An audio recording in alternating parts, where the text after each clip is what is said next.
देखिए, आपका आज का टॉपिक है कार्डियोटॉनिक्स। कार्डियोटॉनिक्स वो ड्रग होती हैं जो आपके हार्ट को स्ट्रेंथ प्रोवाइड कराती हैं। मतलब जो आपके हार्ट का हार्ट रेट है उसको वो ऑल्टर कर सकती हैं, या जो आपका फोर्स ऑफ कॉन्ट्रैक्शन है, फोर्स ऑफ कॉन्ट्रैक्शन को वो क्या करेंगी, बढ़ा देंगी। तो फोर्स ऑफ कॉन्ट्रैक्शन जब बढ़ जाएगा तो उस कंडीशन में क्या होगा कि आपका हार्ट जो कि पहले काम नहीं कर रहा था, अब वो काम करने लगेगा। तो कार्डियोटॉनिक्स में जो मेन ड्रग्स आती हैं वो हमारी कहलाती है कार्डियक ग्लाइकोसाइड्स। मतलब कार्डियोटॉनिक्स को हम क्या बोल सकते हैं, कार्डियक ग्लाइकोसाइड भी बोल सकते हैं। कार्डियक ग्लाइकोसाइड आपका एक नेचुरल कंपाउंड्स होते हैं जो कि आपका डिजिटैलिस से स्ट्रोफेंथस और स्क्विल नाम के जो प्लांट्स होते हैं उनसे ऑब्टेन किए जाते हैं। सो इसके अंदर जो मेन ड्रग है वो होती है हमारी डिजिटैलिस। डिजिटैलिस भी होती है, डिजॉक्सिन भी होती है, डिजिटॉक्सिन भी होती है। तो इन ये सारी क्या है, ये मेन ड्रग्स हैं जो कि आपकी यूज होती है एज अ कार्डियोटॉनिक। तो अभी आपको क्लियर हुआ कि सर कार्डियो। एक अर्जुना भी होती है सर। अभी बेटा हम सिर्फ डिजिटलिस की बात कर रहे हैं ना, कार्डियक ग्लाइकोसाइड की। अर्जुना जो होता है प्लांट होता है, लेकिन वो कार्डियक ग्लाइकोसाइड की कैटेगरी में नहीं आता है। Okay sir okay. तो फार्माकोलॉजिकल एक्शन की हम बात करते हैं, डिजिटलिस के फार्माकोलॉजिकल एक्शन।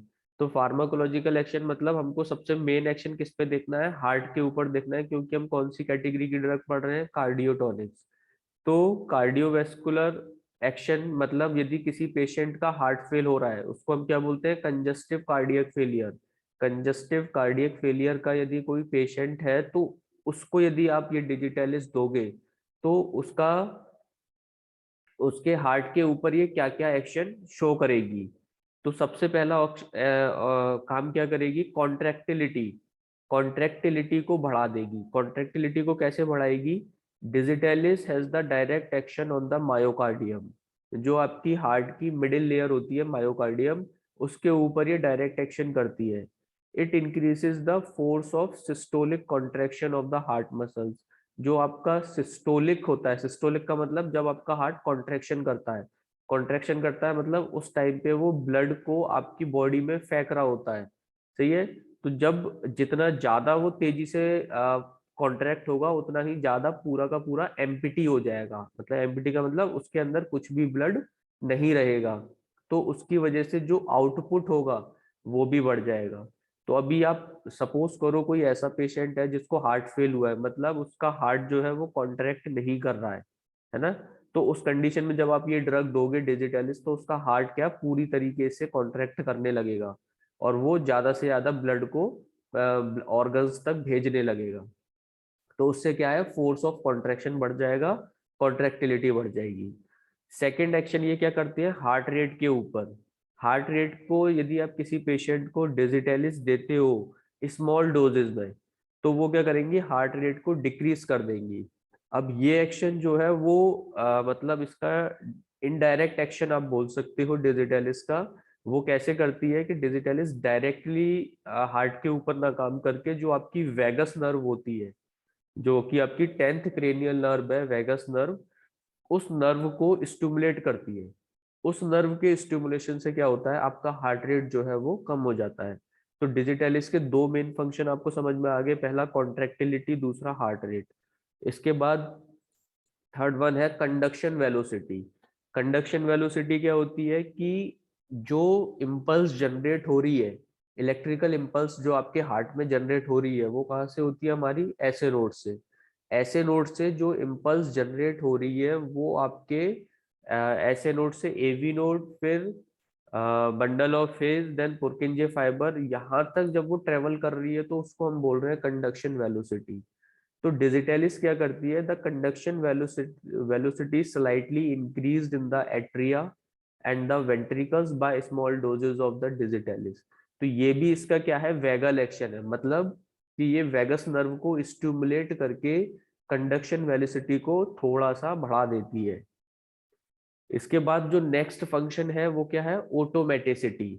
ऑटोमेटिसिटी का मतलब होता है कि अपने आप जो ऐसे नोड से सबसे पहली इंपल्स जो जनरेट होती है उसको उसको मतलब इनिशिएट करना, उसको इम्पल्स को जनरेट करना, जिससे कि आपका हार्ट जो है वो कॉन्ट्रैक्ट हो सके, उसको हम बोलते हैं ऑटोमेटिसिटी।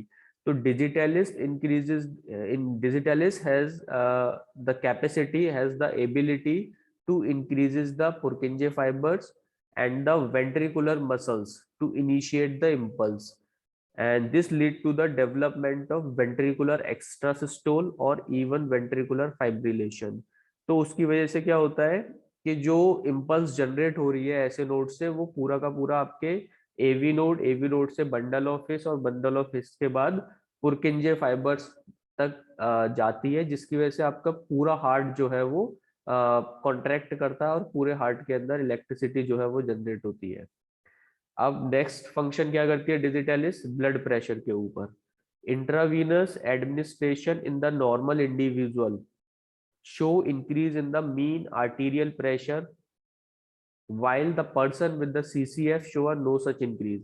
मतलब यदि कोई एक नॉर्मल आदमी है, नॉर्मल इंडिविजुअल है, उसको यदि आप इंट्रावीनस एडमिनिस्ट्रेशन मतलब आईवी रूट के थ्रू डिजिटलिस दे दोगे, तो उसका जो ब्लड प्रेशर है वो बढ़ जाएगा। लेकिन यदि आप किसी कंजस्टिव कार्डियक फेलियर मतलब किसी का हार्ट फेल के पेशेंट को यदि आप ये ड्रग दे दोगे इंट्रावीनस एडमिनिस्ट्रेशन, तो उसका मीन आर्टीरियल जो ब्लड प्रेशर है वो इंक्रीज नहीं होगा। The effect of digitalis on arterial pressure in a patient with failure are variable and are usually secondary to the involvement in the improvement in the circulation। मतलब ये effect देखिए, अभी हम क्या कह रहे थे कि भाई नॉर्मल इंडिविजुअल का तो ये ब्लड प्रेशर को बढ़ा रहा है, लेकिन जिसमें जरूरत है जैसे कि कार्डियक फेलियर का जो पेशेंट है उसमें हमें ज्यादा जरूरत है कि उसका ब्लड प्रेशर बढ़े, लेकिन उसका नहीं बढ़ रहा है, उसका ब्लड प्रेशर पे अलग अलग इफेक्ट देखने को मिलता है। मतलब बेसिकली सेकेंडरी इफेक्ट हम इसको बोल सकते हैं। क्यों? क्योंकि ये जो सर्कुलेशन है, फोर्स ऑफ कॉन्ट्रैक्शन बढ़ा रहा था सबसे पहले हमने देखा था, तो फोर्स ऑफ कॉन्ट्रैक्शन बढ़ने की वजह से जो बॉडी का सर्कुलेशन होता है वो तो इम्प्रूव हो जाता है, लेकिन ब्लड प्रेशर पे कोई इफेक्ट नहीं डालता। द सिस्टोलिक ब्लड प्रेशर में rises with the increase in the ventricular stroke volume, the diastolic blood pressure falls, the hypertension is not the contraindication to the use of digitalis। इस line का क्या मतलब है कि digitalis देने पे जो पेशेंट होता है उसका सिस्टोलिक ब्लड प्रेशर तो बढ़ जाता है। क्यों बढ़ जाता है? क्योंकि आपका फोर्स ऑफ कॉन्ट्रैक्शन बढ़ रहा है, फोर्स ऑफ कॉन्ट्रैक्शन बढ़ने की वजह से सिस्टोलिक ब्लड प्रेशर तो बढ़ रहा है, लेकिन डायस्टोलिक ब्लड प्रेशर नहीं बढ़ पाता है ना, और वो क्या होता है, वो डाउन होने लगता है। और लेकिन यदि किसी पेशेंट को हाइपरटेंशन है तो हम उसको ऐसा नहीं है कि डिजिटलिस नहीं दे सकते, हम उसको डिजिटलिस दे सकते हैं। So hypertension is not the contraindication to the use of digitalis. Next pharmacological action क्या है वीनस सिस्टम पे। Digitalis causes the decrease in the venous pressure in the individual with the congestive cardiac failure which is secondary to the improvement in the circulation। तो जो हमारा Venus pressure होता है, जो Venus आपकी ब्लड वेसल्स होती है जिनके अंदर आपका डीऑक्सीजनेटेड ब्लड होता है, उसमें ये क्या करती है, ये आपका जो प्रेशर होता है उसको डिक्रीज कर देती है। लेकिन ये इफेक्ट भी है इसका जो सेकेंडरी इफेक्ट माना जाता है। नेक्स्ट है आपका कि कार्डियोग्लाइकोसाइड या डिजिटलिस का मोड ऑफ एक्शन क्या होता है या मैकेनिज्म ऑफ एक्शन क्या होता है, ये कैसे काम करती है, कैसे फोर्स ऑफ कॉन्ट्रैक्शन को बढ़ाती है, कैसे आपके कार्डियक आउटपुट को बढ़ाती है। तो देखिए डिजिटलिस जो होती है आपकी मायोकार्डियम सेल्स जो होती है, मायोकार्डियम सेल्स में एक एंजाइम होता है, उस एंजाइम का नाम होता है सोडियम पोटेशियम एटीपेज। ये एंजाइम होता है आपके मायोकार्डियम सेल्स के ऊपर, सोडियम पोटेशियम एटीपेज। तो जब आप किसी पेशेंट को डिजिटलिस दोगे तो डिजिटलिस क्या है, सोडियम पोटेशियम एटीपेज से बाइंड हो जाती है और उसके बाद इसके फंक्शन को इनहिबिट कर देती है। सही है, इसके फंक्शन को इनहिबिट कर देगी तो उसकी वजह से क्या हो रहा है कि इंक्रीज इंट्रासेल्युलर सोडियम, सेल के अंदर सोडियम की कंसंट्रेशन जो है वो इंक्रीज करती जाएगी। अब सोडियम की कंसंट्रेशन इंक्रीज होगी तो उससे क्या होगा, decrease extrusion of calcium via the sodium calcium exchanger. तो जैसे जैसे सोडियम अंदर बढ़ेगा वैसे वैसे कैल्शियम जो है वो बाहर नहीं जा पाएगा। तो कैल्शियम की, इसे हम ऐसे बोलेंगे कि कैल्शियम की कंसंट्रेशन भी सेल के अंदर बढ़ने लगेगी। अब जब कैल्शियम की कंसंट्रेशन बढ़ने लगेगी तो उसमें हम क्या कहेंगे कि इंक्रीज्ड इंट्रासेल्युलर कैल्शियम। कैल्शियम जो है अब सेल के अंदर बढ़ रहा है। अभी क्या था कि जैसे सोडियम की कंसंट्रेशन इंक्रीज हुई तो सोडियम की कंसंट्रेशन इंक्रीज होने से कैल्शियम बाहर जाना बंद हो गया। बाहर जाना बंद हो गया तो सेल के अंदर ही उसकी कंसंट्रेशन जो है वो बढ़ना शुरू हो गई। Increased calcium Uptake and storage in the sarcoplasmic reticulum. तो जो कैल्शियम सेल के अंदर जो कैल्शियम की कंसंट्रेशन सेल के अंदर बढ़ी, उसकी वजह से क्या हुआ कि जो एंडोप्लाज्मिक रेटिकुलम होता है आपका, उसके अंदर कैल्शियम स्टोर होने लगता है। क्योंकि भाई एक्स्ट्रा कैल्शियम की वजह से कहते हैं ना कि कैल्शियम की जब कंसंट्रेशन बढ़ने लगेगी तो सेल ऑर्गेनल्स जो होते हैं उनपे एडवर्स इफेक्ट शो होने लगेगा। तो वो इफेक्ट शो ना हो उसकी वजह से जो एक्स्ट्रा कैल्शियम होता है उसको सार्कोप्लाज्मिक रेटिकुलम में बाइंड करके रखा जाता है। वो बाइंड हो जाता है। उसके बाद क्या होता है, increased amount of calcium released during the each action potential from the sarcoplasmic reticulum. SR का मतलब है सार्कोप्लाज्मिक रेटिकुलम। तो अब जो ये हमारा एक्स्ट्रा कैल्शियम था, वो एक्स्ट्रा कैल्शियम हमने कहाँ पे सेव करके रख लिया अपना सार्कोप्लाज्मिक रेटिकुलम में। तो अब जैसे जैसे एक्शन पोटेंशियल आएगा, एक्शन पोटेंशियल मतलब वो पहली वेव जबकि आपकी सेल एक्साइटेड मतलब डीपोलराइज हो रही है, एक्साइटेशन स्टेट में आ रही है। तो जैसे ही सेल पहली बार एक्साइटेशन स्टेट में आएगी तो उसको कैल्शियम की जरूरत पड़ेगी, और ये कैल्शियम कहाँ से रिलीज होगा, हमारा सार्कोप्लाज्मिक रेटिकुलम से। So increased availability of calcium from the excitation contraction coupling, thus increasing the myocardial contractility। इसको हम बोलते हैं पॉजिटिव आइनोट्रोपिक इफेक्ट। मतलब जो ये कैल्शियम रिलीज हो रहा है जिसकी वजह से डीपोलराइजेशन हो रहा है, जिसकी वजह से सेल एक्साइटिंग स्टेट में जा रही है, उससे क्या होता है, फोर्स ऑफ कॉन्ट्रेक्शन बढ़ जाता है हार्ट का। फोर्स ऑफ कॉन्ट्रेक्शन जब जब बढ़ेगा तब हम उस कंडीशन को बोलेंगे पॉजिटिव आइनोट्रोपिक इफेक्ट। और जब पॉजिटिव आइनोट्रोपिक इफेक्ट शो करेगी तो उसकी वजह से फाइनली क्या होगा, जो कार्डियक आउटपुट है वो इंक्रीज हो जाएगा। और हमको यही चाहिए।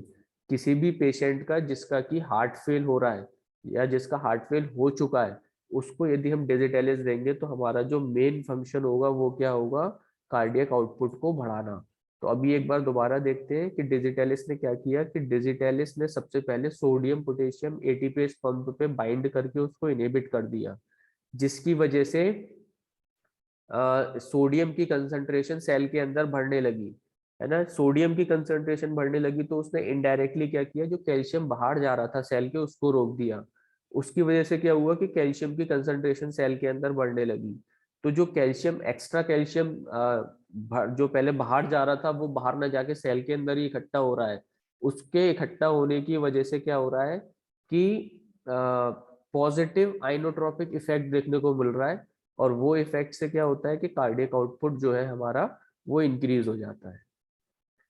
तो ये इसके बाद डिजिटलिस के एडवर्स इफेक्ट क्या। सर हाँ, ये सेल के अंदर ईआर होता है एंडोप्लाज्मिक रेटिकुलम, और ये सार्कोप्लाज्मिक रेटिकुलम किधर होता है, वो ये हार्ट की एक सेल पर? नहीं नहीं नहीं, एक ही बात होती है। सार्कोप्लाज्मिक रेटिकुलम भी बोलते हैं, एंडोप्लाज्मिक रेटिकुलम भी बोलते अच्छा ठीक है। Hello sir. हैं। हाँ, सर किसी को अगर नॉर्मल कंडीशन में, जैसे किसी ने अगर धोखे से डिजिटलिस ले लिया, उस कंडीशन में क्या हुआ और हार्ट प्रॉपर वर्क कर रहा है? हार्ट प्रॉपर वर्क कर रहा है तो अभी मैंने आपको बताया कि यदि कोई नॉर्मल इंडिविजुअल, देखो इससे पहले की स्लाइड में आपको दिखाता हूँ, कोई नॉर्मल इंडिविजुअल को यदि हम आईवी एडमिनिस्ट्रेशन के थ्रू डिजिटलिस दे देते हैं, मतलब नॉर्मल इंडिविजुअल वही हुआ जिसको कोई बीमारी नहीं है हार्ट से रिलेटेड, उसने यदि ये, जी सर। तो उसका जो ब्लड प्रेशर है, मीन आर्टीरियल ब्लड प्रेशर है, वो इंक्रीज हो जाएगा। सिर्फ इतना ही होगा, इससे ज्यादा नहीं होगा कुछ? हाँ, इससे ज्यादा कुछ नहीं होगा। मतलब कोई, मतलब और कोई सीवियर प्रॉब्लम नहीं होगी कि सिर्फ जो ब्लड प्रेशर है वो इंक्रीज होगा सिर्फ? हाँ, ब्लड प्रेशर अपने आप ओके। में सीवियर होता है बेटा। Okay sir. ये तो अब हम इनके एडवर्स इफेक्ट देखते हैं कि डिजिटलिस क्या क्या एडवर्स इफेक्ट शो करती है। सबसे पहला कार्डियक टॉक्सिसिटी करती है, मतलब यदि हम किसी को डिजिटेलिस दे रहे हैं तो उसमें क्या है, कार्डियक अरिथ्रीमिया देखने को मिल सकता है। कभी कभी ये क्या है, बहुत ज्यादा फोर्स ऑफ कंट्रैक्शन बढ़ जाता है जिसकी वजह से हार्ट रेट जो है और हार्ट बीट जो है वो बढ़ जाती है, और वो अल्टीमेटली क्या करती है, कार्डियक अरिथ्रीमिया कॉज करती है। दूसरा हाइपोकैलीमिया कर देती है। हाइपोकैलीमिया कैसे करती है, अभी हमने मैकेनिज्म देखा था कि ये सोडियम पोटेशियम एटीपेस पंप को इनेबिट कर देती है, तो मतलब पोटेशियम भी इनेबिट हो रहा है।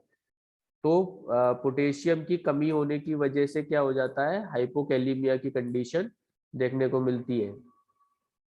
गैस्ट्रोइंटेस्टाइनल टॉक्सिसिटी, गैस्ट्रोइंटेस्टाइनल टॉक्सिसिटी में क्या क्या देखने को मिलता है, anorexia and vomiting, these are the common symptom, and diarrhoea, this is also less common as compare to the anorexia and vomiting.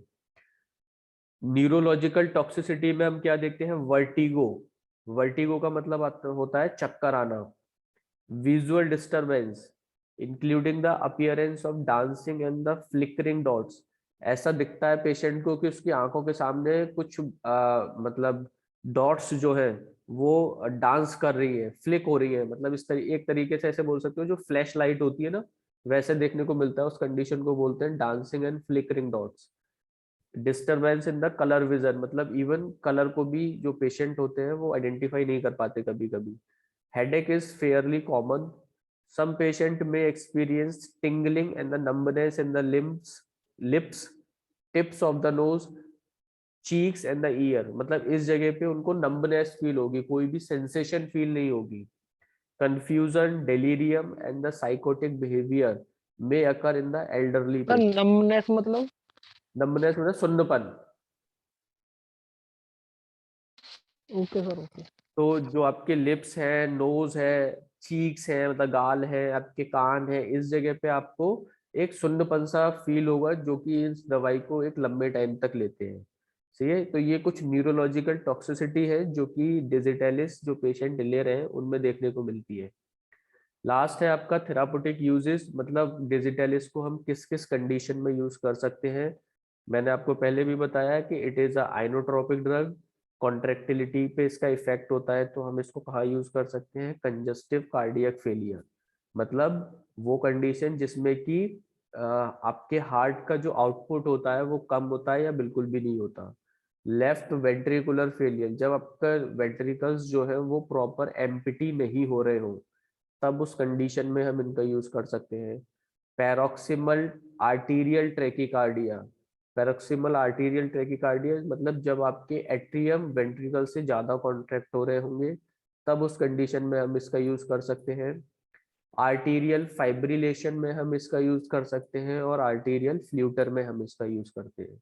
सही है, तो ये वो कंडीशंस हैं जिसमें कि हम डिजिटेलिस का यूज करते हैं। Hello sir.